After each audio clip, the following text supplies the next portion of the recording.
Part 2. You will hear an introduction from a tour guide about suggestions for an island. First, you have some time to look at questions 11 to 14.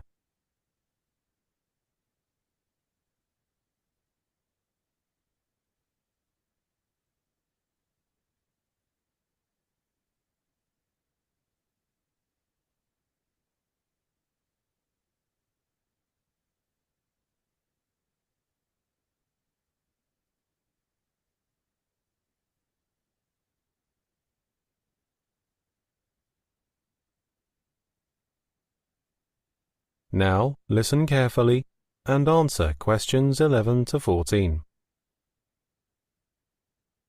Hello everyone, I'm Hazel, the guide from Travel Light Agency. Since we mentioned the trip to Muna Island in the last programme, we've received several online messages from those who have been there. As a result, we've collected some helpful do's and don'ts for new visitors, which will hopefully help you to know the island better and enjoy your stay to the fullest. The first suggestion is about tips. Although tipping is required in most circumstances in Muna Island, the amount you should give differs significantly. If you take a taxi, there is no set rate on how much you should leave to the driver. Someone may give a generous tip if he thinks the service is fantastic. It's up to you entirely. However, if you go to the hairdressers or enjoy a meal in the restaurant and the bill comes with no service charge, a 10% tip is advisable. Muna Island has got relatively good medical service. If you get sick, the quickest way is to ask the hotel to arrange an English-speaking doctor for you. But remember, it's not a complimentary service. The other alternative is to visit the local clinic, and you have to prepare for the charge as well. I should remind you that the medical service on the island can be pricey, so it's better to buy your insurance before you leave. When you visit Muna Island, you'll see the notice nearly everywhere. Tap water is safe to drink, but you might not get used to its weird taste because it contains minerals.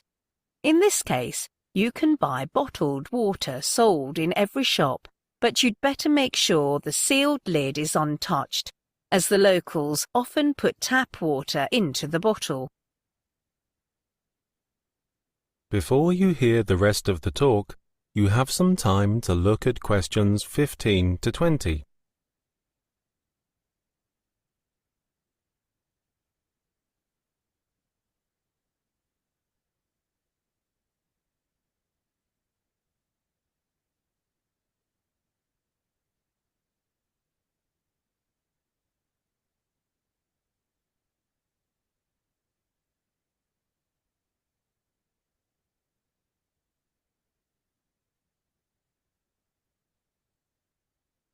Now listen and answer questions 15 to 20.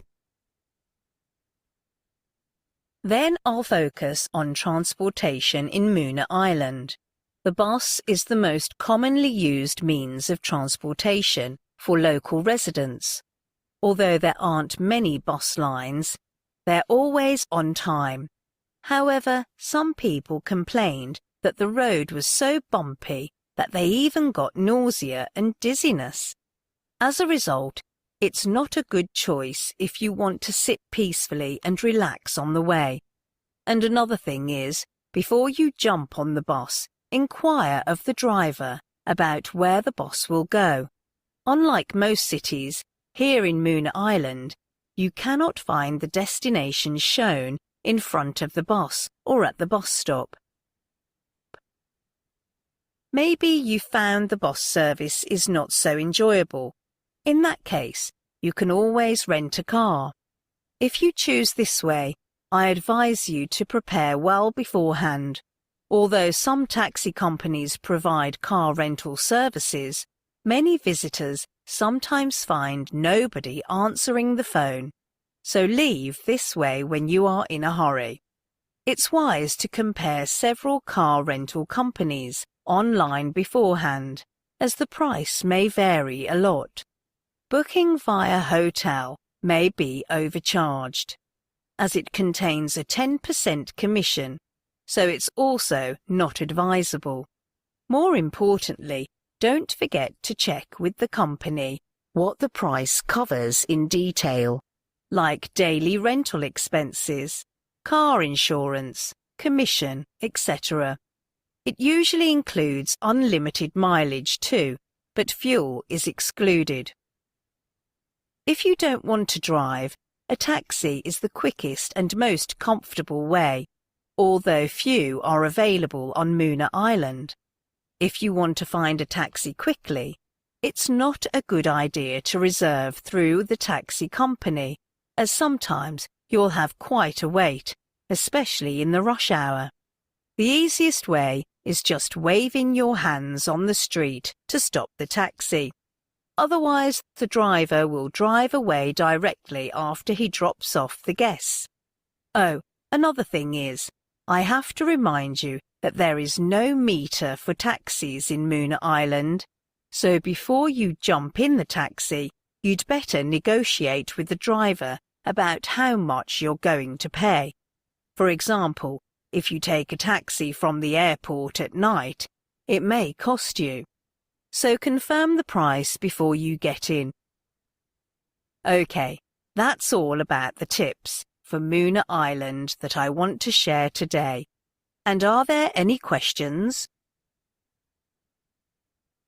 That is the end of Part 2.